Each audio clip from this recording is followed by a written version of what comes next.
Nous remercions notre Dieu pour le privilège qu'il nous donne d'être ici ce soir, non seulement pour nous égayer en votre présence en chantant les louanges du Seigneur, mais aussi afin de partager la parole de Dieu avec vous.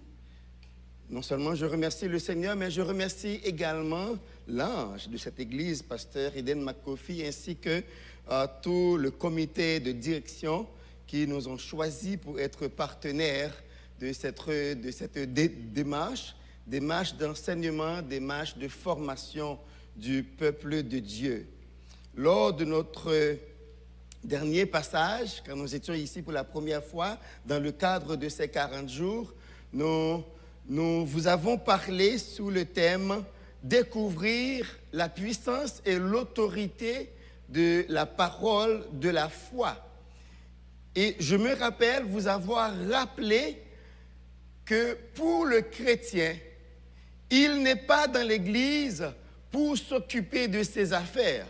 Comme très souvent, on a l'habitude de dire « Moi, je suis venu m'occuper de mes propres affaires. Je n'ai pas le temps pour l'affaire des autres. » Et je vous avais dit que quand Jésus-Christ devait laisser le monde, dans Matthieu 28, verset 18 à 20, il nous avait donné de quoi nous occuper.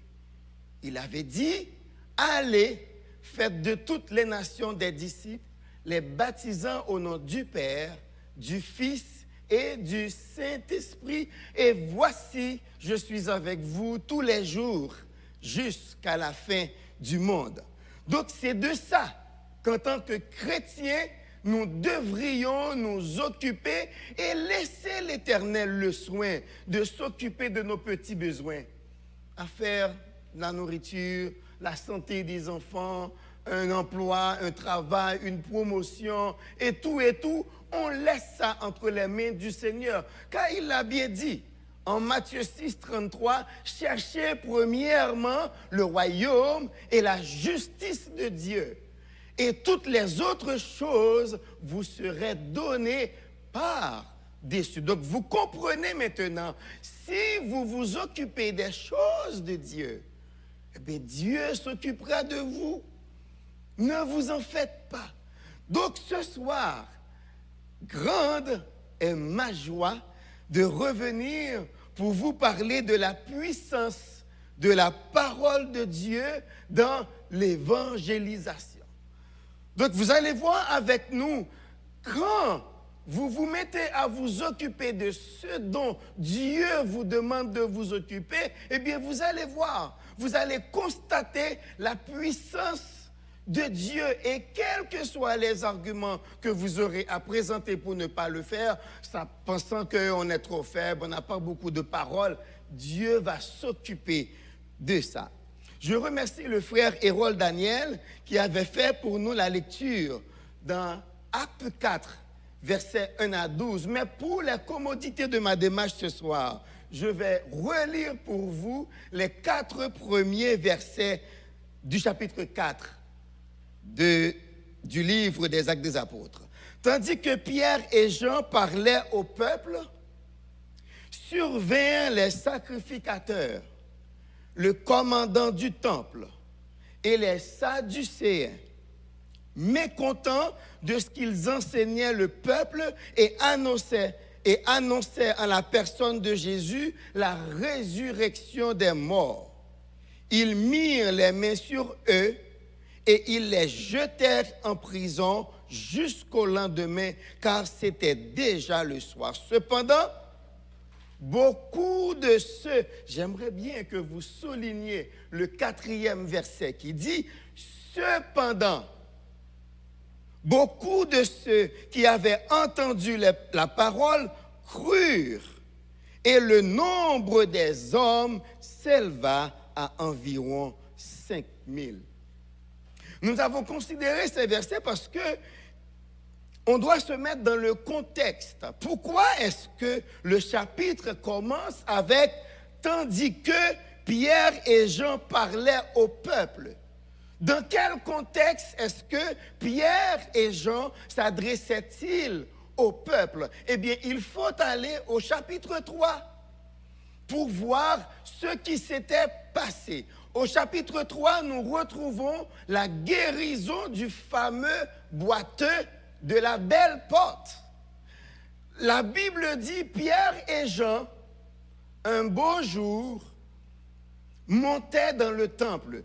Donc nous comprenons maintenant, c'est fini la Pentecôte. La Pentecôte est passée.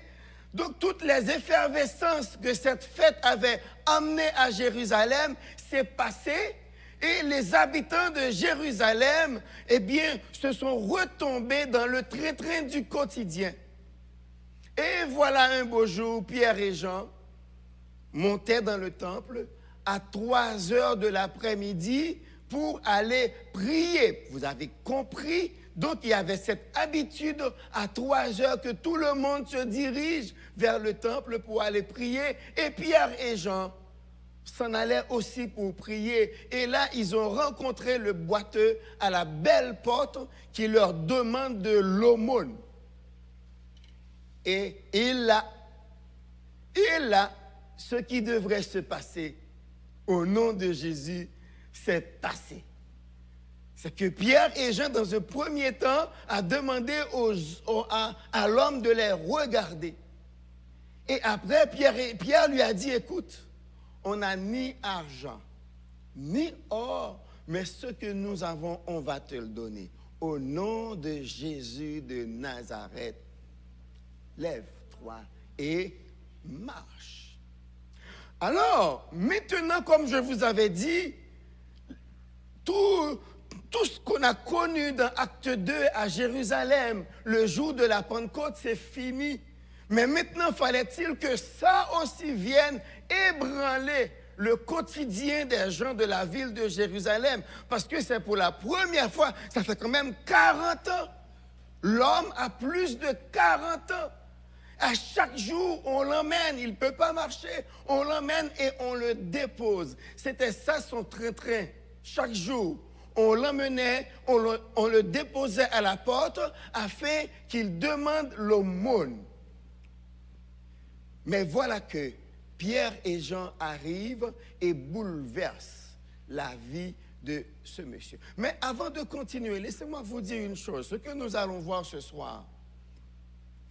Quand on va dans Matthieu 16, verset 18, on retrouve ce verset où Jésus a déclaré à Pierre, « Moi, je te dis que tu es Pierre et que sur cette pierre, je bâtirai mon église et que les portes du séjour des morts ne prévaudront point contre elle. » Il y a quelqu'un qui a commenté ce verset et a trouvé 7 aspects dans cette parole que Jésus a dite, je bâtirai mon église et les portes du séjour des morts ne prévaudront point contre elle. Le premier aspect, c'est que cette parole donne à l'église un fondement permanent, un fondement qui ne s'ébranlera jamais.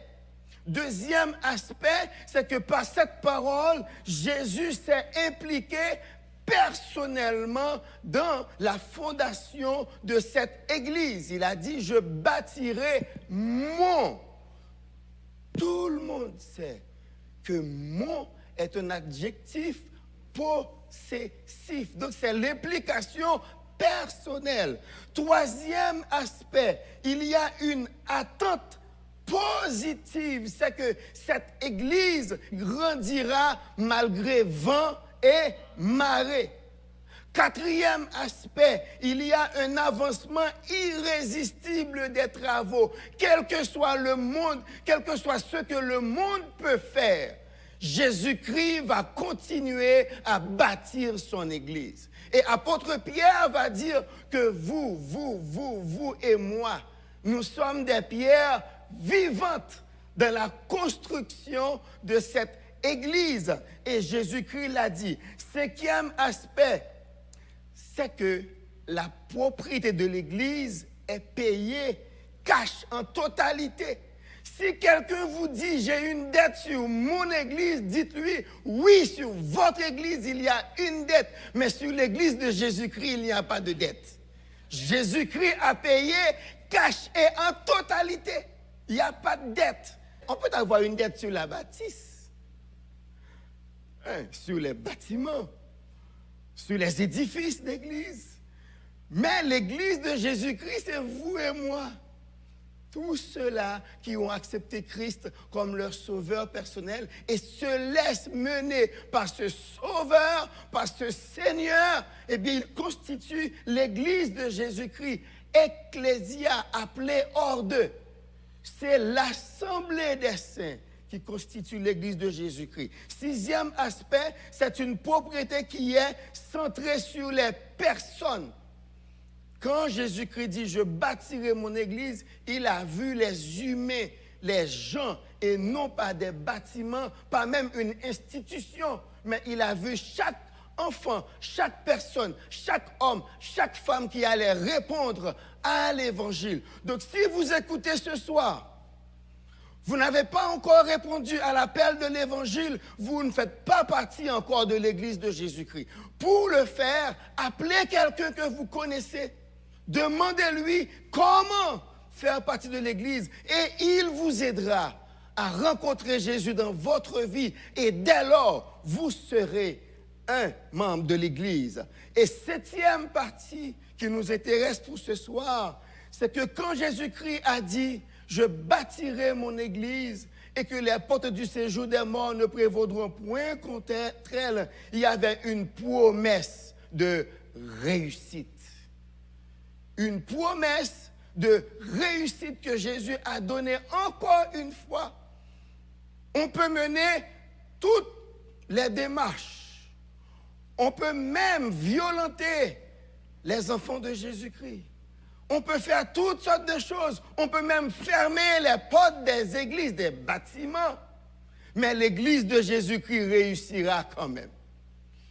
Il a dit, les portes du séjour des morts ne prévaudront point contre elle. Je voulais attirer votre attention là-dessus parce que c'est ce que nous voyons dans les versets que nous avons lus. Donc, le peuple, témoin de ce miracle, ayant connu le boiteux depuis plus de 40 ans, on savait très bien que c'est un mendiant qui vient chaque jour, qu'on vient déposer à la belle porte, qui dépendait de ceux qui le portaient. On le déposait à la porte et assurément, c'est dans l'aumône qu'il recevait qu'il payait ses porteurs. Il devrait les payer. Mais là maintenant, le peuple a vu le monsieur en train de sauter sur ses pieds, louant le Seigneur dans le temple avec Pierre et Jean. Donc ils se sont attroupés autour de Pierre et Jean. Et quand vous regardez à partir du verset 12 au chapitre 3, c'est là que Pierre commençait à dire au peuple, mais pourquoi vous nous regardez comme si ce qui vient de se passer, c'est nous qui l'avons fait. Ce n'est pas nous qui l'avons fait, mais nous l'avons fait au nom de Jésus-Christ. Ce Jésus que vous avez livré, que vous avez crucifié. Et là, ils se sont mis à parler jusqu'à arriver. Et c'est là, on nous dit,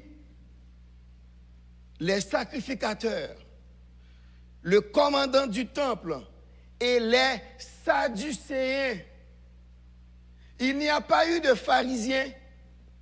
Savez-vous pourquoi? Pourquoi est-ce qu'ils ont amené les Sadducéens et non pas des pharisiens? Parce qu'effectivement, les pharisiens et les Sadducéens étaient divisés sur la question de la résurrection des morts. Donc quand vous allez dans Actes chapitre 23, vous allez voir Paul. Devant ces gens-là, il prit avantage de cette division dont il était au courant entre les Sadducéens et les pharisiens. C'est pour cela qu'il s'est écrié, Paul, sachant qu'une partie de l'assemblée était composée de Sadducéens, nous dit Dr. Luc, au chapitre 23 du livre des Actes, eh bien, et l'autre de pharisiens, il s'écriait dans le Sanhédrin, « Homme, frère, je suis pharisien. » Fils de pharisien, c'est à cause de l'espérance et de la résurrection des morts que je suis en jugement maintenant. Et Luc continue pour nous dire, à partir de cette parole, il y a eu division entre eux parce que les pharisiens étaient divisés entre les Sadducéens. Et nous retrouvons encore les Sadducéens devant Jésus dans Matthieu 23, Matthieu 22, versets 23 à 29, et Marc chapitre 12, versets 18 à 24, quand ils étaient venus devant Jésus pour poser la question de la femme et des 5 frères, pour dire à Jésus, mais s'il va y avoir une résurrection, puisque cette femme, elle a eu les 5 frères pour mari, et tous sont morts sans avoir d'enfants. À la résurrection, lequel des 5 elle sera l'épouse? Et Jésus-Christ lui a dit, c'est vrai, vous lisez beaucoup, mais vous ne lisez pas et vous ne comprenez pas. C'était la réponse de Jésus aux Sadducéens, parce qu'il leur disait, à la résurrection, les hommes ne prendront point de femmes et les femmes ne prendront point d'hommes. Et c'est ça les Sadducéens. Donc voilà pourquoi maintenant, ils sont au courant que Pierre et Jean étaient en train d'enseigner le peuple au nom de Jésus, mais concernant la résurrection. C'est pour cela qu'ils sont venus avec les souverains sacrificateurs, les commandants du peuple, mais des Sadducéens et non des pharisiens. Maintenant, qu'est-ce qu'ils ont fait? Ils ont mis la main sur les disciples et les ont emmenés. Mécontents de ce qu'ils enseignaient le peuple et annonçaient en la personne de Jésus la résurrection des morts, ils mirent la main sur eux et les jetèrent en prison jusqu'au lendemain. C'est bien calculé. Mais en créole, on dit bien compté, mal. C'est vrai, ils arrivent, ils trouvent les apôtres en train d'enseigner, ils mettent la main dessus et les emmènent pour les enfermer en prison. Mais écoutez, qui peut arrêter le travail du Seigneur? Personne. Et en créole encore, il y a une chose qui traduit exactement la situation de ces gens-là qui ont arrêté les disciples. C'est leur choix, la fin passée, ils ont crié barré. Et c'est là la puissance de la parole dans l'évangélisation. Qu'est-ce que nous retrouvons au verset 4?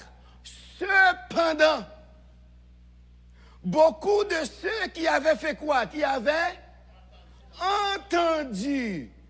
Pierre et Jean étaient en train d'annoncer l'évangile pour dire aux gens, Jésus est ressuscité. Il a le pouvoir de la résurrection. Si vous croyez en Jésus, eh bien, vous allez mourir une seule fois. Mais si vous ne croyez pas en Jésus, vous allez mourir 2 fois. Donc, Pierre et Jean enseignaient au peuple comment mourir une seule fois, seulement physiquement et non pas éternellement. Il disait aux gens, maintenant vous êtes morts spirituellement, même quand vous vivez dans votre corps, ce que l'apôtre Paul va expliquer avec plus de détails en Éphésiens chapitre 2. Mais Pierre et Jean leur disaient, maintenant votre situation, vous êtes morts. Mais si vous venez à Christ, il a le pouvoir de vous ressusciter. Et si vous venez à Christ, vous allez seulement connaître la mort physique, mais vous ne connaîtrez pas la mort éternelle. Donc voilà pourquoi, si vous nous écoutez ce soir, vous êtes seulement nés physiquement. Mais si vous n'acceptez pas la nouvelle naissance en Jésus-Christ, vous allez mourir 2 fois. Vous connaîtrez la mort physique et vous connaîtrez aussi la mort éternelle dans les temps de feu. Donc, notre adresse à vous ce soir, évitez cela. Nous sommes là pour vous dire, Jésus est en train d'ouvrir son carnet d'amis. Si vous vous faites son ami, vous serez son ami éternellement. Car c'est lui qui va vous introduire dans le royaume de son Père. Mais si vous ne le connaissez pas, vous êtes mal pris. Et nous n'aimerions pas que vous soyez mal pris. Si déjà sur terre, il y a des situations qui nous placent parfois dans des circonstances vraiment difficiles, il y a une façon d'échapper à cela. Venez à Christ. Venez au Sauveur qui vous aime, au Sauveur qui peut sécher vos pleurs depuis ici. Venez à celui qui vous voit. Venez à celui qui peut vous défendre. Venez à celui qui peut vous consoler dès cette vie. Jésus-Christ vous appelle. Et c'est ça que les disciples, ils disaient aux gens de Jérusalem. Et on les a arrêtés, pensant qu'une fois qu'ils sont en prison, eh bien, le travail va cesser. Mais c'était mal connaître le pouvoir de la parole de Dieu.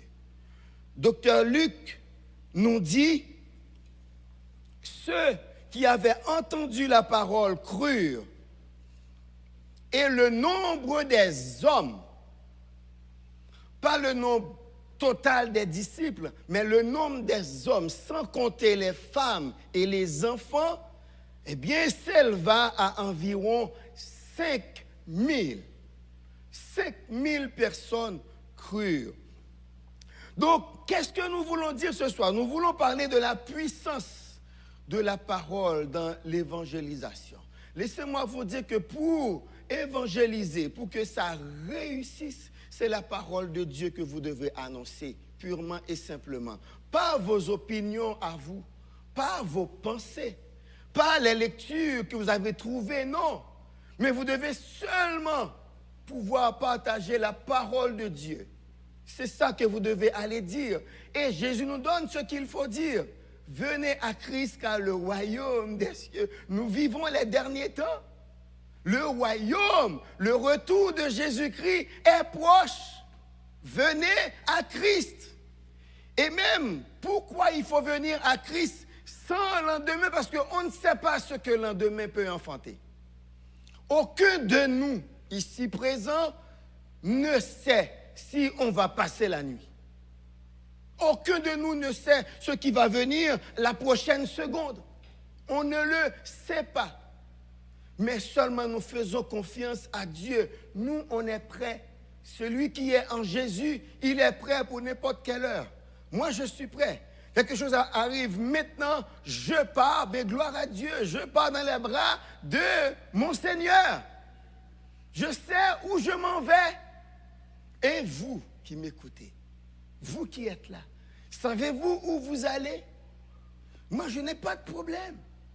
On est prêt à partir pour aller retrouver notre Seigneur.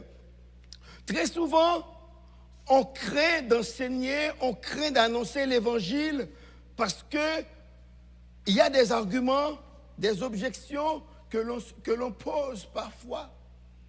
On se dit, mais je ne sais pas quoi dire. Ou bien, je ne peux pas forcer les gens.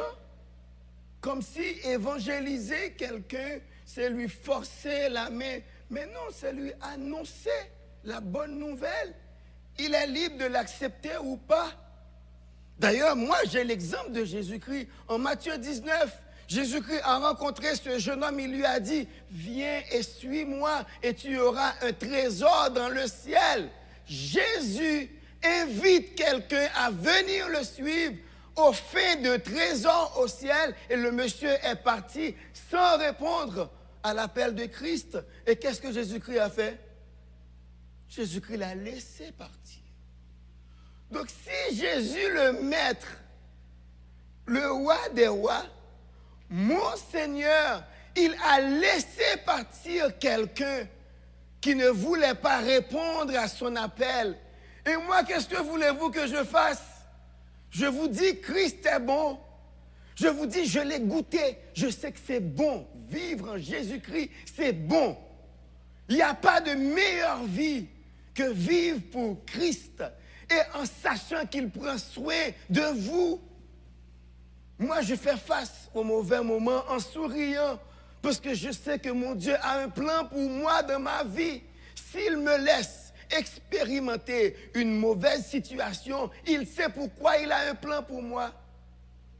Jérémie 29, verset 10 dit, je connais les projets que j'ai formés sur projets de paix et non de malheur, afin de vous donner un avenir et de... Mon avenir ne dépend pas de moi. Mon Seigneur a concocté un plan d'avenir et d'espérance pour moi. Donc, je n'ai pas à forcer la main à quelqu'un. Je vous annonce l'évangile. Et d'ailleurs, quand vous allez dans Matthieu 13 et dans Marc 12, vous allez voir ce que Jésus-Christ dit, le travail du semeur, c'est seulement semer. Est-ce qu'il dépend au semeur que la semence tombe sur le long du chemin? Non.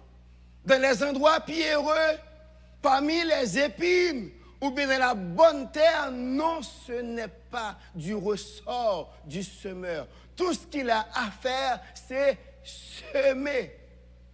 Je voudrais ce soir vous enlever le fardeau des résultats quand vous allez évangéliser.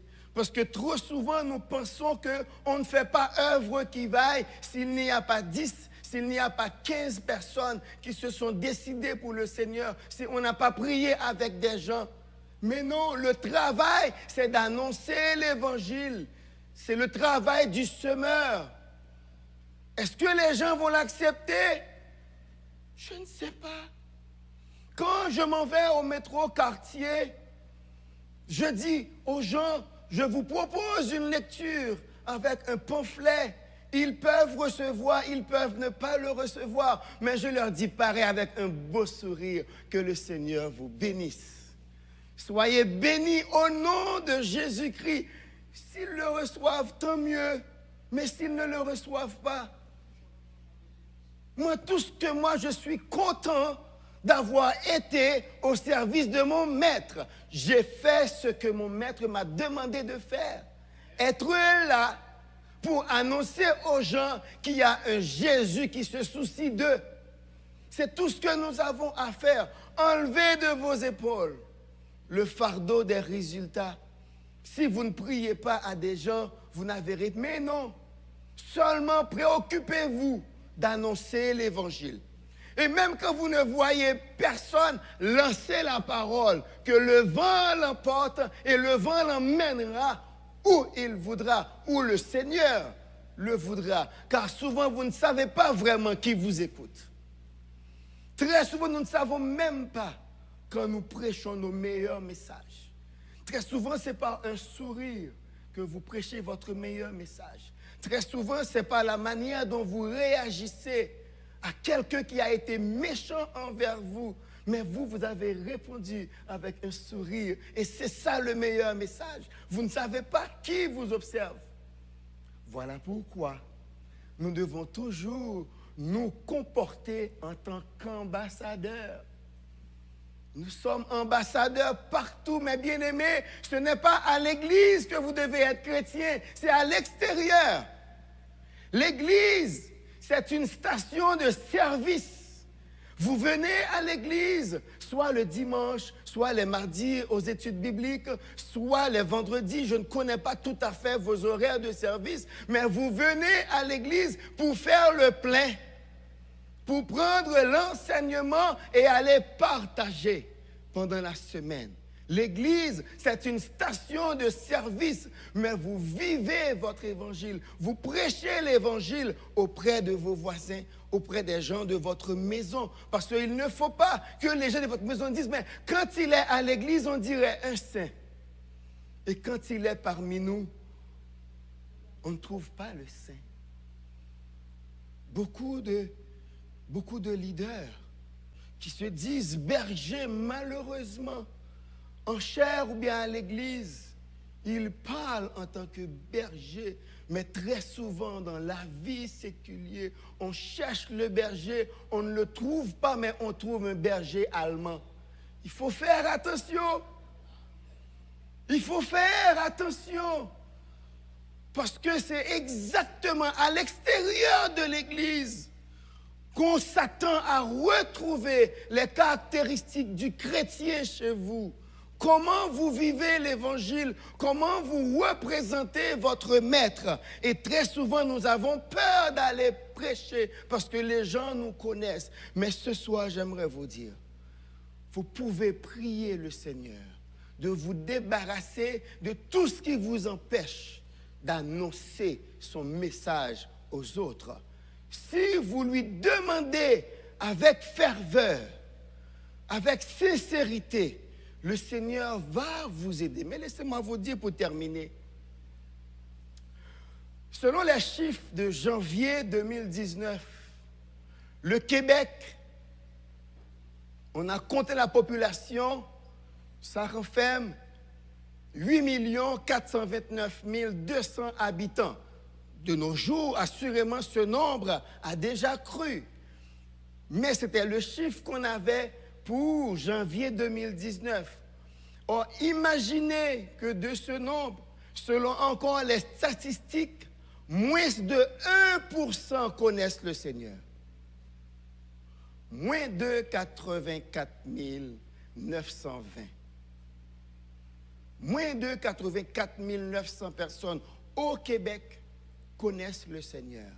Et nous sommes là, nous avons l'Évangile. Qu'est-ce que nous voulons faire avec ça? Dieu vous a placé dans un champ missionnaire. Le Québec est un champ missionnaire. Montréal est placé au top des villes de la prostitution en Amérique du Nord. Le Montréal est reconnu pour être le haut lieu de la prostitution. Qu'est-ce que vous faites avec ça? C'est seulement l'Évangile qui peut changer ça.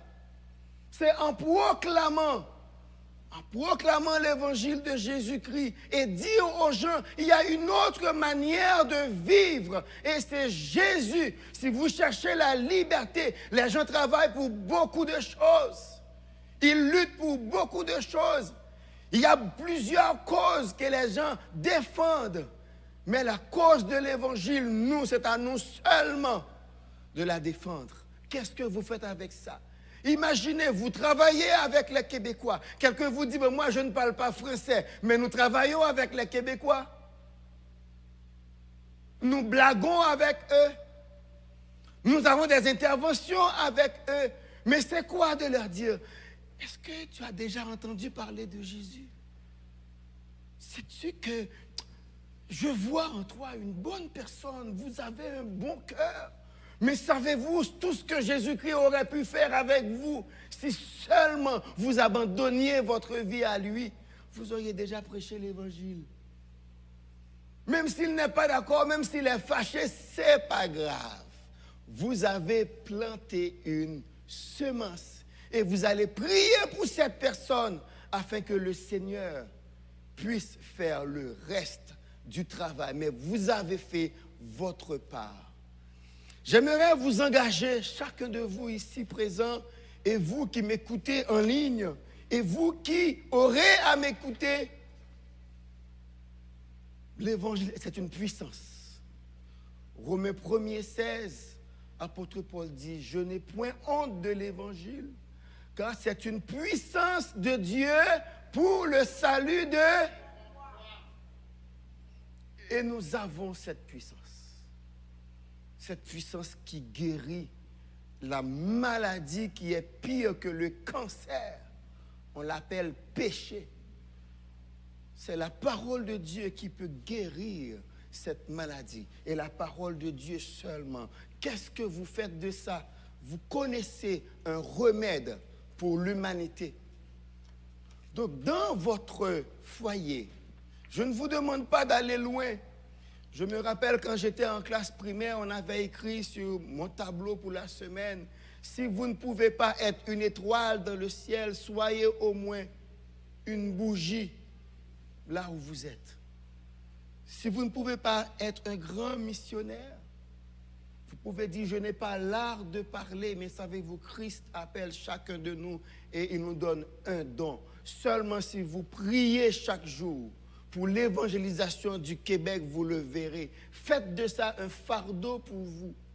Priez pour notre belle province. Et priez pour que l'évangile puisse se répandre et que la société québécoise puisse changer de statistiques. Qu'un jour, qu'on puisse dire 5%, 10% des Québécois connaissent le Seigneur. Et vous saurez que vous avez participé à cet effort d'évangélisation. Que le Seigneur vous bénisse. Que le Seigneur vous donne cette sensibilité. Que le Seigneur suscite en vous le fardeau des âmes. Parce que la parole a son propre pouvoir. Vous n'avez qu'à annoncer la parole et la parole agira. Que le Seigneur vous bénisse.